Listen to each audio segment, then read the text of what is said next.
صاحب کا فون آیا کہ میری بیگم کے کسی سے تعلقات ہو گئے وہیں یورپ میں کسی کنٹری سے.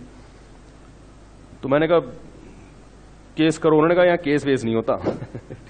لبرل لوگ ہیں, کیا ہے, ہیومن رائٹس, آزاد ہیں. یہ گھٹیا سوچ نہیں ہے پاکستانیوں کی طرح.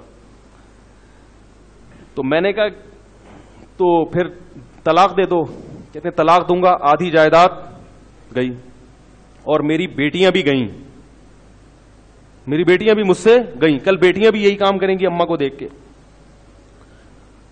تو میں نے کہا کہ پھر جو ہے وہ, میں نے کہا پھر صبر کرو. کہنے کیسے صبر کروں, میرے سامنے اسکائپ پہ اس سے بات کر رہی ہے یار. میں نے کہا رکھ کے 2 تھپڑ لگاؤ. کہہ رہے 2 تھپڑ لگائے, رکھ کے ٹیلی فون کرے گی اور کہاں ہو جاؤں گا میں, جیل میں. میں نے کہا پھر ایسا کرو کہ یار یہ تو بڑا مسئلہ ہو گیا. رو رہا تھا, رو رہا ہے بندہ.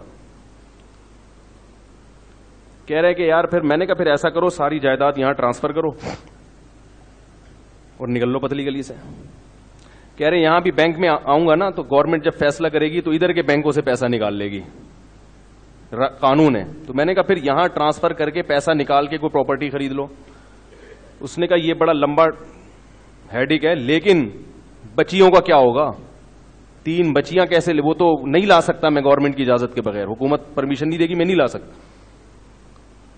کیا کروں. میں نے کہا پھر ضرب الحبیبی زبیب, محبوب کی مار کشمش کی طرح میٹھی ہوتی, اور انجوائے کرو لائف کو. کیا کرو لائف کو, کیا کرو, انجوائے کرو.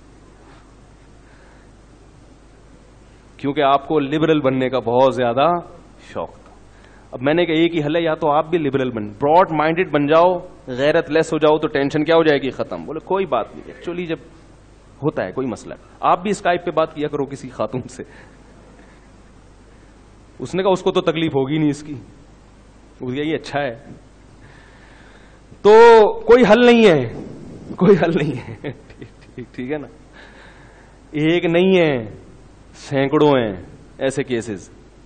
ویڈیو کے نیچے سبسکرائب کے بٹن پہ کلک کریں, بیل کے آئیکن پہ کلک کیجئے تاکہ ہر نئی ویڈیو کی نوٹیفیکیشن آپ کو مل جائے.